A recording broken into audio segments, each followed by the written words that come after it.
Ang programang ito ay rated SPG. Striktong patnubay at gabay ng magulang ang kailangan. Maaaring may masiselang tema, lengguwahe, karahasan, sexual, horror o droga na hindi angkop. Maligayang pagbabalik mga kaibigan, narito ang mga nagaganap sa Batang Quiapo. Iyak ng iyak si Marites at wala nga tigil ito sa pagluluksa dahil sa pagkawala ng kanyang anak na si David. Halos mabaliw si Marites sa pagkawala ni David.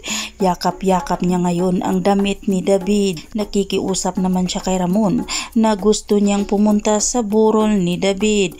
Ngunit hindi siya papayagan ni Ramon dahil nag-alala nga ito na baka saktan nga raw ito ni Rigor. Ayon si Tanggol sa gusto ni Ramon dahil tama nga raw ang kanyang papa. Dito nga ngayon pinangako ni Tanggol sa kanyang nanay Marites na aayusin niya ang burol ni David. Awang-awa naman si Ramon sa kanyang anak na si Tanggol dahil nga ay sa pagluluksa nito at nagsisi nga sa kanyang sarili dahil hindi man lang niya natulungan ang kanyang kapatid. Pero dinamayan siya ni Ramon at pinagsabihan nga ito na hindi siya dapat magsisi sa kanyang sarili. Sinabi ni Tanggol kay Ramon na pagbabayarin niya kung sino man ang may kasalanan. Habang ang kaibigan ni Tanggol ay handa nga siyang tulungan at pagdamayan. Tinulungan naman ng mga kaibigan si Tanggol na maayos nga ang kalagayan ni David. At nang makita na nga ngayon ni Tanggol ang kanyang kapatid na si David sa loob ng kabaong ay halos nga hindi na ito titigil sa pag-iyak. Habang ang mga kaibigan na nakapalibot sa kanya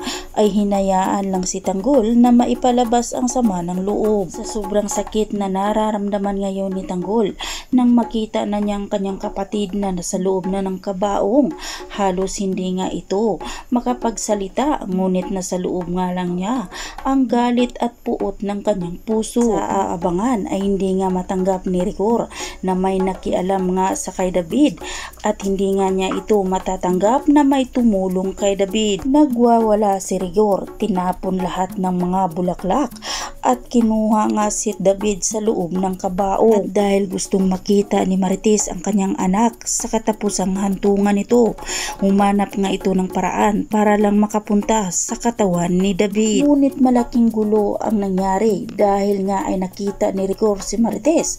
Hindi nga nakapagpigil si Rigor ay sinaktan itong si Marites. Mapipigilan pa kaya ni Tanggol ang kanyang sarili na hindi saktan si Rigor dahil nga ay nakita niya na sinasaktan ang kanyang nanay Marites. Yan ang ating pakatutukan mga kaibigan at huwag natin papalampasin ang mga susunod pang magaganap dito lang sa Batang Quiapo. At huwag po sana ninyong kalimutan na i-like, i-share at pahingin na rin ng subscribe. Maraming salamat!